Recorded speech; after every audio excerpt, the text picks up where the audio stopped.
Hello! Our story begins inside the Republic Executive Building. Anakin Skywalker just arrived to a fight that took place between 4 council members and Palpatine, but all Anakin saw when he entered was Palpatine on the floor. It was quite the sight to take in. In a way, it looked like the Jedi were actually trying to take over. Maybe Palpatine was right about the Jedi trying to seize power. But what happened to the other 3 council members? As Anakin got to the window where the Master of the Order and the Chancellor were, Mace subtly raised his hand and Anakin stopped. Palpatine pleaded with Anakin to see that the Jedi were trying to take over, and Mace rebutted this sentiment by telling Anakin that the oppression of the Sith had finally come to an end. Palpatine reacted negatively to this and blasted lightning at Windu, suggesting that the Jedi were traitors, and as Anakin looked on, he couldn't help but see Palpatine's line of thinking, even though Palpatine was essentially blasting himself in the face with lightning and blaming the Jedi for it. When Palpatine released, he told them that he couldn't take it any longer, and Windu expressed his desires to end his life. Anakin said that Palpatine must live, and the line was said to him, the same line that Palpatine had said to him on the invisible hand, that he was too dangerous to be kept alive. Instead of agreeing with Windu like he did Palpatine, Anakin watched Mace raise his lightsaber. As he did, Anakin's gut reaction had him whipping his lightsaber from his belt and swinging forward. The movement was so swift and unexpected, it directly slammed into Mace's chest. The Jedi's momentum going forward was completely thwarted as he stumbled backwards. A wave of shock washed over the 3 of them. Palpatine was really banking on Skywalker saving him here, and thought he may have not tried to save him. Anakin couldn't believe what he had done, and Mace was just bewildered. But it lasted for a moment. His body fell to the ground, and he looked over at Skywalker with a look of disappointment and even sorrow, because Mace knew what would follow this encounter. Skywalker saw the look in Mace's eyes, and it sent chills throughout his body, almost like a fear of some sort.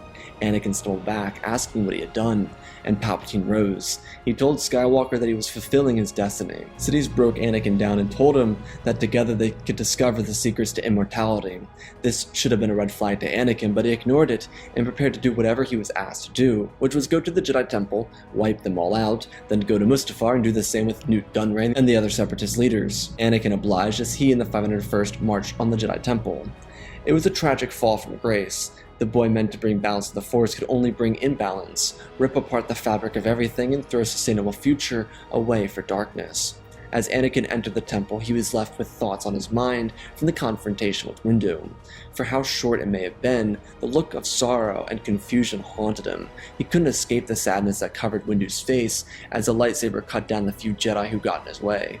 He couldn't help but feel the same towards them. A bit of shame, but he couldn't allow that to take over. He had to save his wife from this certain death. That much Anakin knew. Skywalker continued moving throughout the temple, though he avoided big confrontations, allowing the clones to do most of the dirty work for him. Anakin had his fight with Zindralik, which he overpowered the unsuspecting Jedi Temple Battle Master. However, Anakin made no move on Shakti's residence. Instead, he carried along as the temple descended into chaos. A grouping of clone troopers followed behind him while he made his push to the middle of the temple. Anakin exited through a door and saw a band of younglings. His lightsaber was ignited, but instead of cutting them down, he looked at their fear. He felt the same shame he felt when he killed Windu, and he looked at them silently. Before he can even make a move, a group of clones ran around him and began blasting away at the younglings. Anakin didn't have time to register what was happening before he felt their bodies go cold as they perished from existence. The clones moved down the catwalk, and Skywalker stood amongst the bodies of the younglings. He had killed a couple stray masters or knights, but he didn't think he could kill the younglings. That seemed too far. He obviously had no issue doing that to Tusken Raiders, but Jedi younglings? He was one of them at one point. Anakin continued throughout the temple, avoiding confrontations, allowing the 501st to do their job. He was very unaware that his master had an operative inside the Jedi Temple, doing work for him. He was a Pa'un Temple Guard, soon to be the Grand Inquisitor. Skywalker carried out throughout the Jedi Temple as he made his way to the High Council chambers. He stumbled in on a group of younglings. They were all terrified. They reflected the fear and sorrow seen in the previous younglings and in Mace Windu. Is this why Mace Windu was acting so erratically? Is it because he saw the future that Anakin was currently acting on, or was it something else? The memory forced him to ponder on his own decisions. Before he could go any further, younglings spoke to him, calling him Master Skywalker and asking what they were going to do. Anakin's mind ran a blank. He didn't know what to answer with. He didn't know what to say or what to feel. He couldn't kill them. It wouldn't be right or fair or anything he could possibly agree with, even in his own mind. Even if Anakin pledged himself to the Sith, then they could be valuable assets in the future. But would it be betrayal if he let them live? No, certainly not. Anakin simply put his hand up, in the same gesture Windu gave him before he killed him. He couldn't muster the words, nor the strength, to say anything. Anakin stammered backwards and then made his way back towards the elevator as the doors closed behind him. He didn't know what he had done. The effect of directly killing Mace was putting him in further and further. Did he want this darkness, or did he want to be who he believed he was? Anakin was always under the impression that he was a good person. His betrayal of Mace and the Jedi and everything he stood for maybe negated that. Yes, protecting and saving his wife was worth the risk, but what he was doing didn't make any sense. That one flash gave him such confidence boost, but it left an array of confusion, a list of unforeseen troubles, and as the door opened, a need for actions that he didn't know if he can act on. The clones came running up to him and asked if the council chambers were clear, and he nodded his head. The two clones bounced to the side of him, and stood guard to make sure no one entered. Clones, as they pushed throughout the temple, began securing different locations off to make sure no survivors came through that way. The clones were bred for this, and they were beyond effective as killers, especially against Jedi. The night carried on, and Anakin eventually found himself leaving the temple to make sure Padme was doing alright, which she was. He was very relieved to hear that she was alright, and that the child was too. Anakin expressed that the Jedi had attempted to take control over the Senate. The memory of what he had done flashed in his mind a couple more times before he turned back and told her that he was going to Mustafar to end the Clone Wars. He'd be back, and he asked that she remain here on Coruscant. By the time Anakin executed the Separatists on Mustafar, he had chosen his path. He knew where he would go. He decided against descending into madness, but his path was laid out before him. He just had to wait until the perfect opportunity to take it. There'd be nothing stopping him once he made his choice to go forward. Eventually, Padme would arrive on Mustafar, and Anakin, while surprised, was alright with this. As he and his wife had a conversation in which Padme learned of the atrocities that Anakin committed, he didn't fall into a tirade about how powerful he was. Instead, he talked about how what he was doing was for her. When she asked at what cost, he didn't snap or lose his mind. Though when Obi-Wan showed himself, Anakin reacted in a calmer manner. He was very unhappy to see Obi-Wan here on Mustafar, but his demeanor didn't override his ability to speak. Instead of bickering with Kenobi, he stood his ground and ignited his lightsaber. Padme begged Anakin not to do this, but he completely disregarded her. Obi-Wan slowly made his way down the ramp and told Anakin not to do this too, but the moment his boots tapped the landing platform, he saw that there was no other choice for him. Anakin's robes had fallen to the ground and Skywalker spun the blade around in his hand. Fair enough. This would be their fight. Kenobi released the ropes from his shoulders and ignited his own weapon. Before he could fully ready himself for what he's about to get into, Skywalker leapt forward. The clash began. Brother versus brother. Master versus apprentice. Anakin used his speed and his strength against Kenobi as their fight rounded the landing platform. All the while, Padme kept calling out to Anakin, demanding that he stop, demanding that he stray away from his path. Anakin didn't listen. His mind was focused. He remembered how swiftly he was able to dispatch Windu, but also the gentility he showed towards the younglings. He combined both those factors and pressed his assault forward. He didn't let his overconfidence best him, and he used his lessons from Kenobi over the years to seize the moment. Anakin didn't see himself as an unstoppable god, rather a force to be reckoned with. Their duel moved from the landing platform into the interior of the building, into a closed-off location. This is where Anakin saw his victory come into his grasp. He seized the moment, their blades slamming into panels and walls and making their way into the control room. Anakin kicked Obi-Wan in the chest. His master stumbled backwards, and Anakin, with one swift movement, slashed his master's lightsaber upwards, and Kenobi's blade flew out of his hands. It was a moment in slow motion. Anakin and Obi-Wan locked eyes for a solitary moment. It was one of peace, regret, and shame. Obi-Wan at this point had accepted his fate. He couldn't kill his student, but Anakin could surely kill him. Anakin drove his blade back down and watched as Obi-Wan's body slid to the ground, lifelessly. It was a heartbreaking moment. Both Jedi had lost. Yoda failed against Sidious, and Obi-Wan failed against Vader. As Anakin left the building, he saw Padme's ship lift off into the atmosphere. She was nowhere to be seen on the landing platform. Anakin turned his head to his landing platform and quickly made his way there, seeing if R2 could track Padme's ship to wherever it was going. R2 gave a quick reply, insinuating that he could easily do it. Anakin leapt across platforms, using the Force to propel himself at record speeds. He leapt into the ship, which was already started and ready to go. Padme's ship had its communication devices turned off, and it leapt into hyperspace. By the time Anakin and R2 entered the atmosphere, they were privy to the direction that Padme's ship was heading in, and the only assumption was Polis Massa. It had to be where they were going. being that it was the only location in a short jump radius away from Mustafar in the specific direction they jumped to. Anakin hadn't realized it, but the stress of the fight between Obi-Wan and Anakin caused Padme to have extreme pains, and she couldn't really deal with them, believing that they would have a negative impact on the pregnancy. She was really worried, and she immediately left. She couldn't wait to see if they figured out a resolution, or if one of them had died. On Polis Massa, Padme arrived shortly after Bail Organa and Master Yoda did. When Yoda was brought down into the medical room, he saw no sign of Kenobi and assumed that the worst had happened, but Padme informed Bail before she was put under that when she left the battle was still going on, which is the same thing that was told to Yoda when he arrived to look over the birthing process. Anakin arrived shortly after Padme did, and before he landed he looked down and saw Bail Organa's ship and Padme's ship. It seems as if they had come here to regather, but why? As the ship touched ground, he felt Yoda's presence. A flash of memory sat in his mind. Windu, the younglings, Obi-Wan. It all led to this. Anakin took a deep breath. He stepped out of the vessel and stormed forward like the entire 501st was walking behind him. His robes fluttered behind him and his presence was ever so demanding. Anakin made his way into the corridors of the medical facility, and before he could turn down the first hallway, he saw Master Yoda.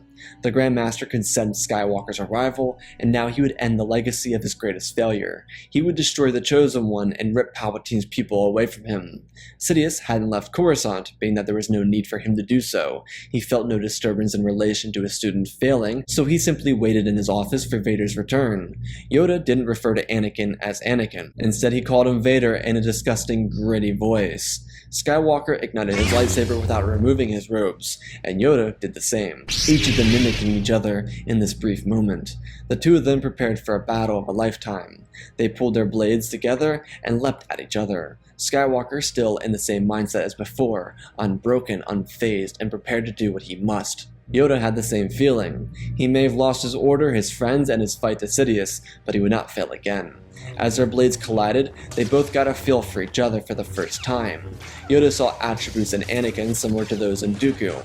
Anakin was naturally aggressive, and while they had each watched each other spar in the previous years, these two never crossed blades. It was immediately quick. The speed had each of them barely keeping up with themselves. The onlookers could only see blurs moving at the speed of light. While Anakin seemingly had the advantage in a small space, Yoda had a lot more leverage, being able to bounce off the walls and windows and such. Anakin had to replicate each move made by the Grand Master. Skywalker found that he was struggling with keeping pace with Yoda. The 800-year-old Grand Master was a force to be reckoned with, and their blades sped up at each other. Anakin barely keeping up with Yoda as he blasted him with the Force, sending him through the doors he came through. When Anakin looked up, he saw Yoda lunging through the hole in the door left behind by him. Anakin pulled from his vessel a second lightsaber. It was Obi-Wan's, and this solidified Yoda's understanding of what had happened on Mustafar. Anakin held two blades in his hands and twirled them around. The space had opened up for the two of them, and they had to be much more careful, especially Yoda. If he faltered here, then Skywalker would eradicate the Jedi. Yoda bounced up and clashed with the two blades, each strike more fearsome than the one before it. Their battle intensified, and Yoda quickly made work of Anakin's double lightsaber form, throwing Obi-Wan's blade away from the fallen Jedi. Anakin got back into his power by holding the one blade, but he wasn't cocky enough to fall for Yoda's moves. The aging Jedi knew every move in the book, but Anakin wouldn't fall for any of them. He couldn't. That is, until he did.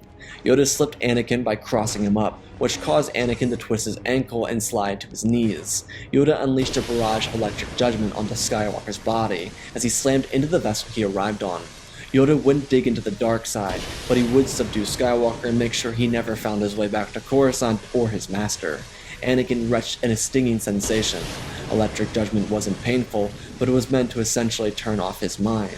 Anakin fought against it, denying its power, but he could only do so much. When Yoda pulled up to see if Skywalker had given up, he saw a blue lightsaber lunge towards him. Yoda slid out of the way, slicing Anakin down the thigh. Anakin cried out in pain and turned around to see Yoda holding up his emerald blade over Skywalker.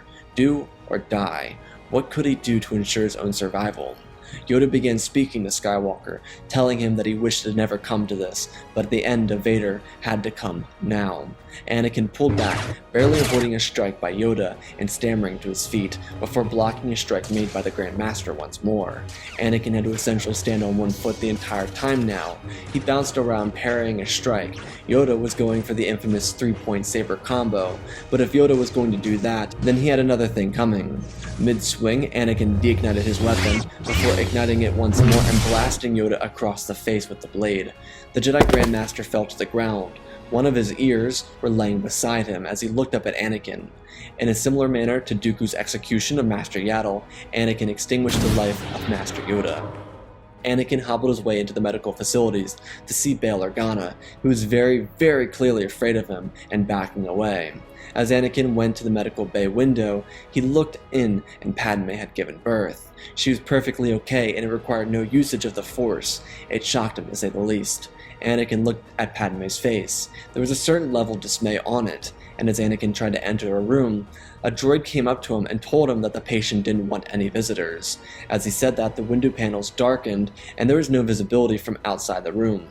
Anakin, without anyone to talk to, would pace back and forth outside the rooms for hours after getting his legs stitched up. When the door opened, 2 droids pushed closed-off pods out of the room and away from Anakin. Before he could ask or say anything, Padme walked out with the aid of a medical droid and she told Anakin very plainly and blankly. She told him she believed he was a good man, somewhere down inside of him, but that didn't matter. He was responsible for so much death and carnage that she didn't want to ever see him again, and she definitely didn't want him anywhere near her children. She informed him that she never planned on seeing him and wished him luck on ruling the galaxy with his new best friend. There wasn't any room for the 3 of them to coexist. Anakin chose wrong and he had to live with it. She left before Anakin could even say a word, before he could even process a thing she said. His heart shattered into a million pieces, the same way it had the day she told him she won the split after he nearly killed Rush Clovis. Their relationship was always rocky, and having a child, or in this case children, couldn't redeem something that was so clearly unstable. Anakin fell to his knees as Bail scurried around him, trying to avoid contact with Skywalker, making his way back to the Tantive 4 and leaving Polis Massa. Surely Anakin could fight Padme if he wanted to, but did he really mess up? He did so much to help Padme to make sure her pregnancy went by without problems, and while it was healthy, was it really for nothing? Did he get all this power to lose the only one thing he cared about? Anakin's hands covered his face, trying to grasp the reality of the situation. He didn't know how to conceptualize anything that had just happened to him. The last 24 hours were the most trying times of his life, and all of them for nothing. Did he deserve nothing, or was he wronged here? Anakin looked over as a medical droid told him that his stress and anxiety levels seemed to be high, and asked if he would like to have some medication. Anakin shrugged this off and made his way back to a ship he arrived on. He got in, and R2 was nowhere to be seen. Oh no, the wedding gift from his wife was gone. She didn't even leave C-3PO for him. She just took her wedding gift from him, believing that he didn't deserve it, and wasn't worthy of having the droid that saved her all those years ago, outside of Naboo. Anakin was so lost. His heart sank into his chest. The feeling was unrivaled to anything he'd ever felt before. Every decision he'd made in the last several hours sat in the forefront of his mind, and it all started with the killing of Mace Windu. The sorrow on his face, the confusion. Did Windu in his last moments see all of this happening? Because no matter what Anakin did now, he wouldn't win her back. He couldn't force her to love him. That wasn't who he was. So what would he do? Anakin wanted to be spiteful and angry and vengeful, but where did that ever get him anything? Nowhere. It landed him a bunch of Tuskens in a grave. It landed thousands of Jedi their deaths, and at that several war crimes he committed during the duration of the Clone Wars. There was no one to confide in. He killed Windu, Obi-Wan, and Yoda. He couldn't go and find Ahsoka because she was likely a victim of Order 66. What had he done? All the pressure mounted up, and without a loss to Obi-Wan, he had no one to be resentful towards, no one to hold his anger at, except for maybe one person. Anakin remembered the words that Padme said. She said that she believed there was good in him. There was a good man that was somewhere inside of him. As he sat on the inside of his ship, those words passed over him again and again. He lived with them as he, for the first time ever, was truly alone. It really put into perspective everything he had. Maybe it wasn't always the best. Maybe the Council wasn't always the nicest, or Yoda the most understanding, or Obi-Wan the most communicative, but they were there. It was better than them not being there. All of his actions were just thrown back in his face and not a soul could talk to him. Well, maybe there was one man. the one man who put him in this predicament. Yes, Anakin could make things right. He could kill Palpatine. He could possibly win Padme's heart back over if he made things right by killing the Sith Lord and allowing the Republic to be reborn. Anakin picked his ship up after having it fully refueled and made his way back to Coruscant to face down his new master. Throughout the trip through hyperspace, Anakin thought about what it would mean to kill Palpatine and what it could do for the larger galaxy. He eventually arrived at the Republic Executive Building, the same place where it all seemingly started. Anakin calmly approached Palpatine's office, and when he made his way in, he found Palpatine surrounded by his guard. With a swift lift of his hand, the guards dropped to the ground under the sound of the necks snapping. This immediately caught Palpatine's attention, though he showed no fear for Skywalker's approach, more so eagerness. It seemed like Vader had become the pupil he always believed he could become. When Vader stood before Palpatine, the Sith Lord asked why he had returned without instruction to do so. Anakin grabbed his lightsaber from his belt and ignited it. Well, that went without saying, and so the Dark Lord ignited his own weapon, and without giving Vader a moment to react, he lunged across the room. Anakin quickly deflected the movement and prepared for the most intense exchange of his life. Like Yoda wasn't already bad enough, though Anakin at this point believed he only edged Yoda out through his sadness and his failures of preparing him. He believed that had Order 66 not happened and had he not lost to Sidious, it would have been a much different encounter against Master Yoda. Skywalker leapt backwards and defended himself. Sidious was a monster to fight against. His speed and ferocity were very similar to Yoda's, however his usage of the dark side only heightened each of these attributes for the Sith Lord. Anakin defended himself as best he could, attempting to block every strike made at him, but staggering more and more. He could try the move he used on Yoda here, but with the speed that Sidious moved, he knew it wouldn't be worthwhile. Truthfully, Sidious wasn't even trying to kill Vader, he was trying to put him in his place, make him understand that he could not just challenge the true Sith Lord. Anakin made a move on Palpatine's torso, which made him fully aware that his new pupil was actually making the choice to go after the role of Sith Lord. The threat in Palpatine's mind only amplified, as he narrowly avoided being struck across the face by Skywalker. Sidious spun like a whirlwind, thrusting his blade quickly forward and nearly clipping Skywalker, until his right leg was cut off from under him. Sidious slipped to the ground and shot lightning into Anakin's eyes, though it was nearly too late as Anakin's blade left a gaping wound in Palpatine's torso. He fed off this pain though. A missing leg and a cut were nothing too much for the Sith Lord. Palpatine shot more lightning at Anakin, of which he couldn't defend.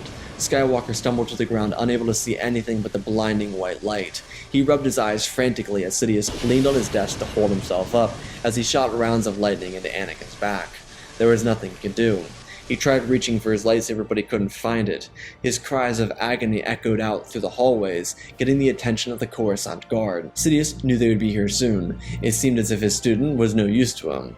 Sidious grabbed his blade and launched it into Anakin's chest, before ripping it out with the Force and deigniting the weapon into his sleeve. Just as he did, Commander Fox and a number of clone troopers entered the room. As Sidious expressed his discontent with their inability to hunt the Jedi, he requested a medical transport to the Grand Republic Medical Facility. The wounds he suffered weren't permanent, but they would need to be taken care of, as he would survive. On Naboo, Padme took her children to her family's residence on the far side of the planet. She would be there for a number of days by herself, mourning what she had learned to be the loss of her husband. As if having to kick him out of her life wasn't bad enough, she at least had the relief of knowing that this last moment in his life was him trying to be the good man she knew he could be. It was a bittersweet ending to the story of Anakin Skywalker, though his legacy lived on through Luke and Leia, the children that had been named by both parents before their birth, Luke if they had a boy and Leia if they had a girl. Turns out they had both. After a couple of days, Padme would be visited by a family friend, one of the few people Anakin was close with that actually survived, if not the only one. Ahsoka showed up after learning that Padme was residing on Naboo. When she arrived, she suggested that with the twins being here, they should leave the planet before Palpatine found them, which turned out to be a good idea. Not more than a couple hours after the twins, Padme and Ahsoka left, a squad of commandos led by Clone Force 99 member Crosshair burned her family's house to the ground and slaughtered the survivors. They would go to Ahsoka's home world, on Shili. The people would treat them with hospitality there, which is something that Padme needed after the series of traumatic events that she had just been put through. As the galaxy folded under the brutality of the Emperor, the people on Shili remained resilient, and while Padme kept in close contact with her allies in the Senate, she surrendered her seat to Representative Jar Jar Binks, who was very obviously on the side of Bail Organa and Mon Mothma after his heroics in saving Grogu and Kelleran Beck during Operation Nightfall. Padme would spend the longer part of the next several years of her life raising her children with the aid of former friends of Anakin's. Rex would pop in and out from time to time, as well as Ahsoka, who for the most part stayed on Shili to, as Padme requested, teach the children how to use the Force. Padme believed if Ahsoka was alright with bearing the burden, that her children could do what Anakin could not. It would take decades to learn, of course. Luke and Leia grew up surrounded by family in the Togruta, Ahsoka, Rex, and of course their mother. When they became teens, Padme began supporting the rebellion as much as she could. She had to keep her identity hidden for the last several years in fear of the Emperor coming to find her and take the children away. When they were old enough, she left them on Shili so that she could help inspire a rebellion, which alongside Bail Organa and Mon Mothma grew increasingly fast. The twins began to actively participate in the rebellion until they got their chance to take out the fragile old Emperor. He worked delicately on his cloning projects for 2 decades, but none of them got far enough for him to take full advantage of them. Luke and Leia, with a full lifetime of training, amounted to something their father could have achieved, and while their mother never taught them to hate Anakin, they finished his legacy by ending the reign of Palpatine. With his death came the end of the Sith. But it wasn't just the end of the Sith, it was the end of the Jedi. Kanan and Ezra were some of the last Jedi, but they had either died or vanished, and Maul wasn't really much of a Sith anymore anyways.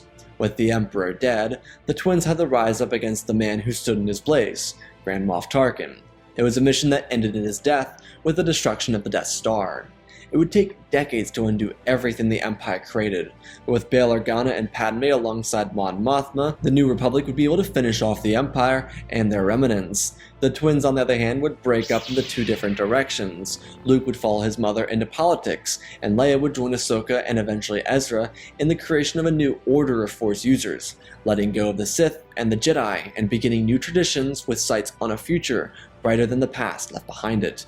And that, ladies and gentlemen, is our story. Again, special thanks to Gallivant Gaming, Tristan, Darth Revan, Pimp Daddy Bane, The Last Jedi, Apollo, Jedi Sloth, Mr. Yeet Gamer, Mad Matty Studios, Anakin003, Flynn Bassence, Lemon Knight, Rex the Wolf, The Man with 3 First Names, Dark Saint 46, Baron Joshua, and Lord Deadwing for supporting the channel. If you want to support me in other ways, go check out the Patreon down below. You get early access to tons of other stuff that I do, because I do. Anyways, so this was full of twists and turns. I really wanted this story to have that touch of Anakin pride, that Anakin victory, but also that touch of Sidious victory. I wanted this to be more so a darker story, and I feel like that was pretty much accomplished. Obviously on the thumbnail you see Anakin with yellow eyes. I wanted him to have like this controlled power. I really do believe that Anakin, if he was in a controlled state of mind, he definitely could beat Obi-Wan. Beating Yoda is definitely a toss-up. That's really 50-50.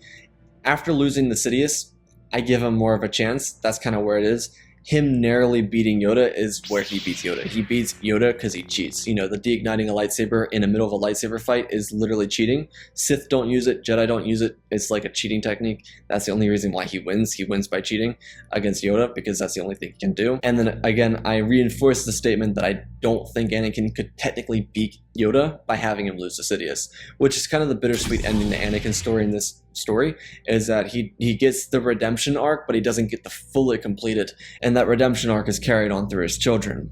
Being that we've done a couple of Revenge of the Sith videos lately, I wanted this one to feel special. I got another Revenge of the Sith video coming out tomorrow, and that's going to be special in its own right. So anyways, I hope you all enjoyed. I love you all, spread the love, and always remember, friends, may the Force be with you.